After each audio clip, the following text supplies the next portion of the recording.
Okay, so maybe it's time to start. I would just like to quickly introduce our jury members. We have Brian Asingia, CEO Dream Galaxy platform. We have Elora Gupta with us, the president of Drug and Device Advisory Group. And we have Chris Odu. So thank you for coming back. And I would like to invite our first SME to start the pitch. It will be Hooza, Victor from Rwanda. So Victor, you'll have 5 minutes. Thank you if you could start your pitch.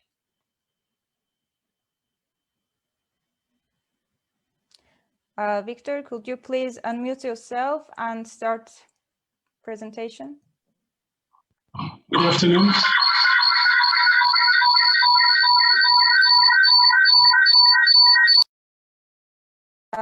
Victor, I think it's because you may be connected twice. We have this background noise.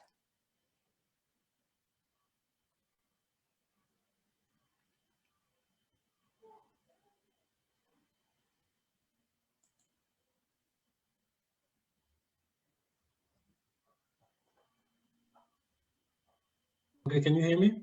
Yes, we can. So please start. Okay.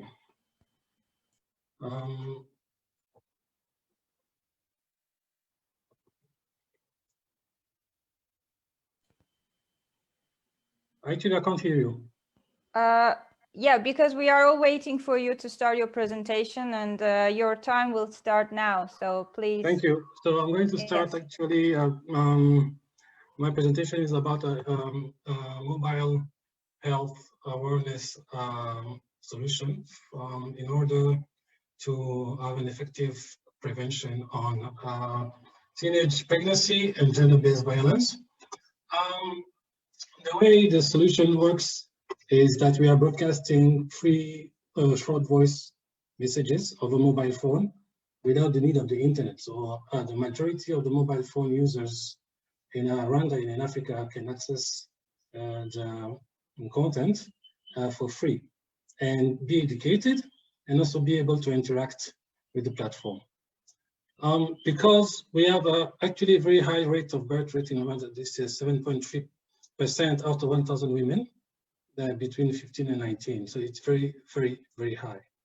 So we use audio mobile broadcasts. We collect real-time data, and it's beyond literacy barrier because we have a very low rate of readers in our region. So people prefer to listen.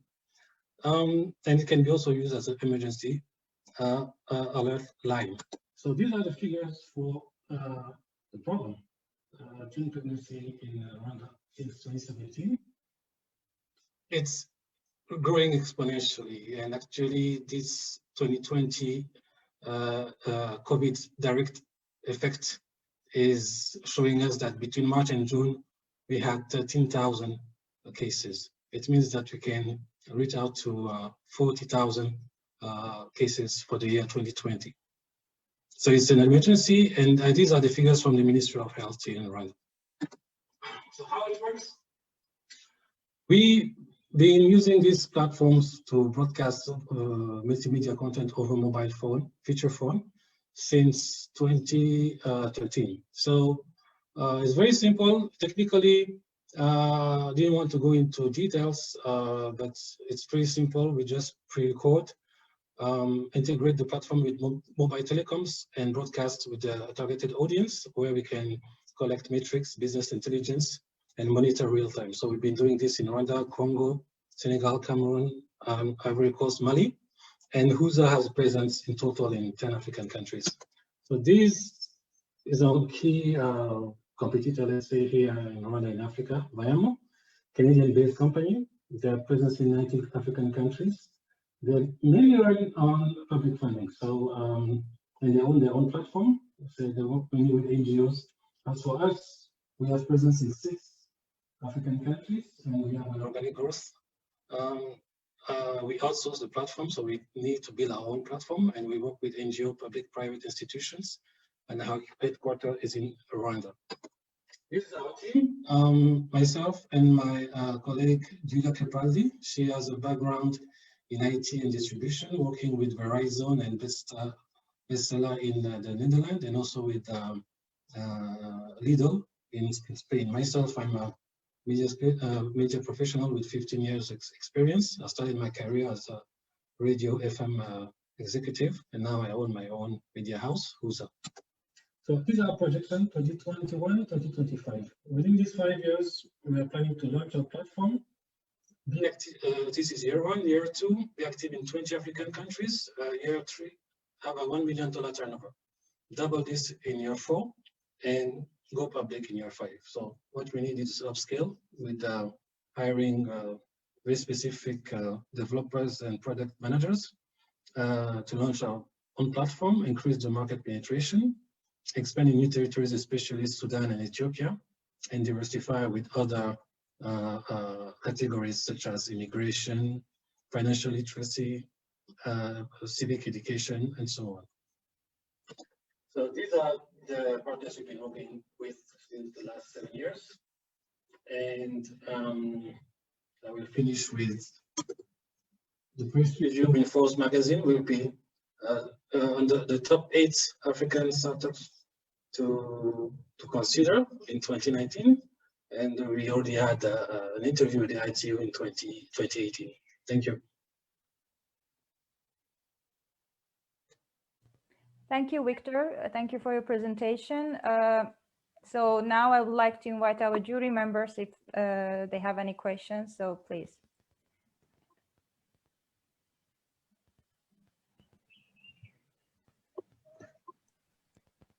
I can start.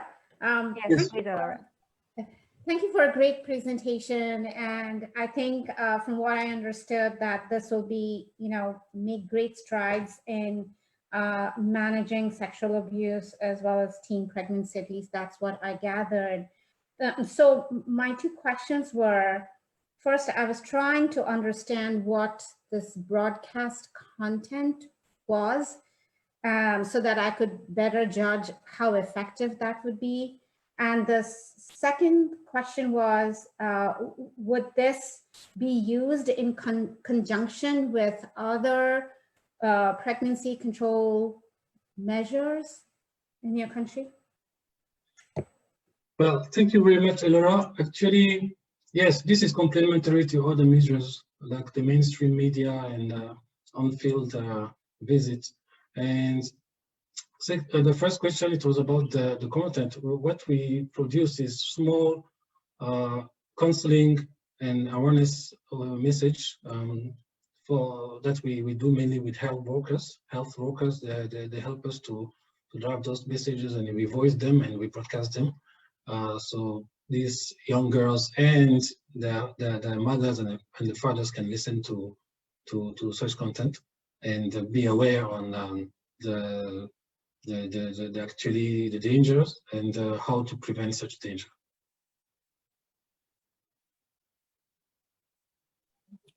I'm gonna wait to see if Elora has any follow-up. Okay, thanks for sharing, Victor. I'm in media distribution, so curious if you're open to, you do have like this plan for extending into what I'm just gonna consider a video or multimedia distribution.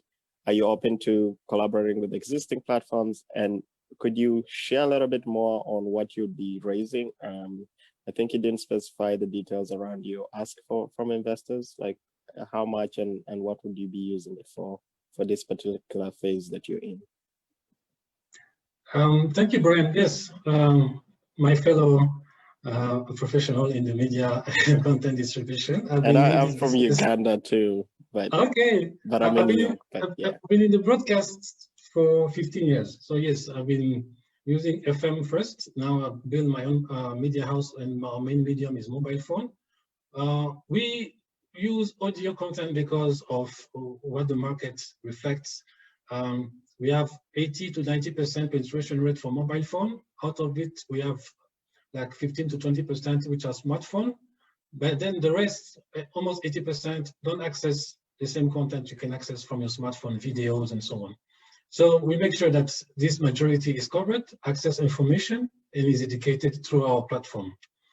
About the working with other platforms, of course, we believe that we need to work together if we want to go as far as possible.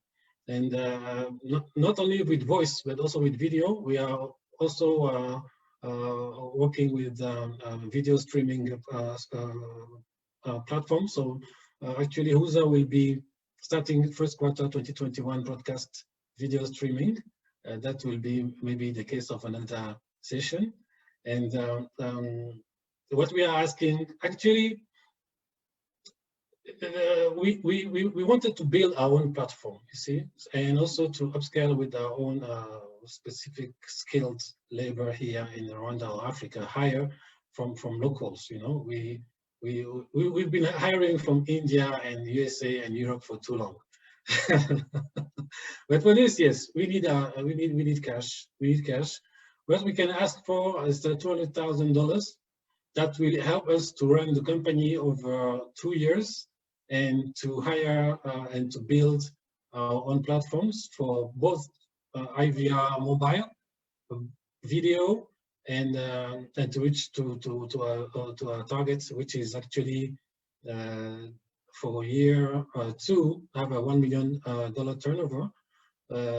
That will come actually for the huge need that we have here in the market. There's a very huge need, and a lot of budget is available. This is why we are working with NGO and public organizations. Yes.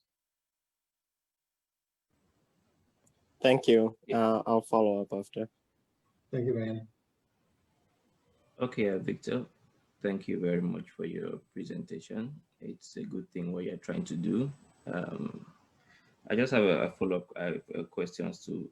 I would like to find out, you said your main channel of broadcasting would be through the mobile phones. And we do know that there's a digital divide when it comes to the developing countries. So I'd just like to ask, how easy is it for you to be able to reach out to these young girls that you actually intend that to be your audience? Thank you. Actually, yes, it's easy for us to integrate the solution in a country. And it's also easy for us to reach out to the right audience because we work with an NGO and other nonprofit on the field that actually keep the data of the audience that we are looking for. And this is something we did already before. We partner with local NGO who know better than us the right issues, so we can adapt our channel to the right audience. So this is how we operate, but working with the telecom gives us access to the whole database. So we can reach out actually to the whole end user in the country. But for us to be more efficient and local NGOs so that we have a more precise audience where we're going to communicate with.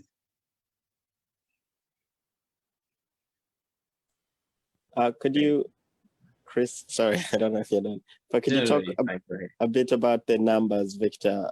You mentioned how long 200,000 might last you, but could you just talk about right now, you know, what percentage goes towards the telecom companies? Are there transactional fees per message?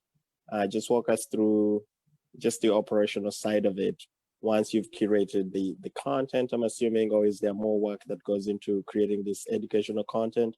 Or is it coming from NGOs already created? So give us a sense of just the day-to-day and where the pain points are and what could be improved.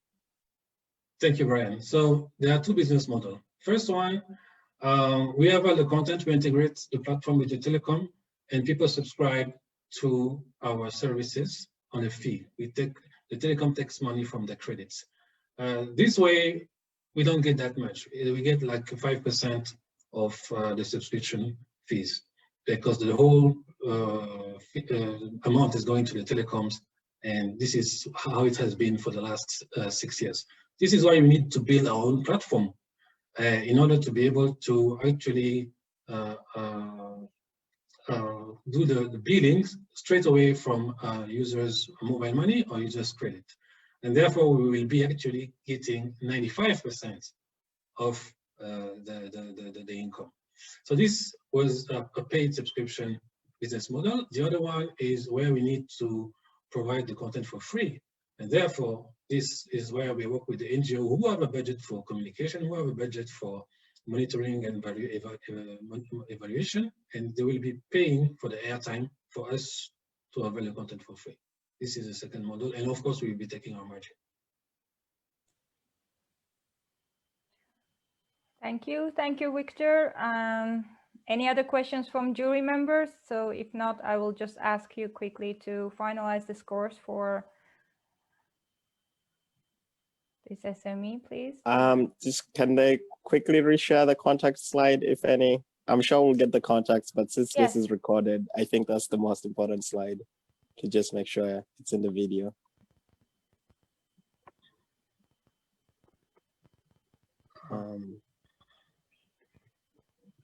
Thank you. I'll be in touch regardless, but thanks so much for sharing. Thank you. One last word.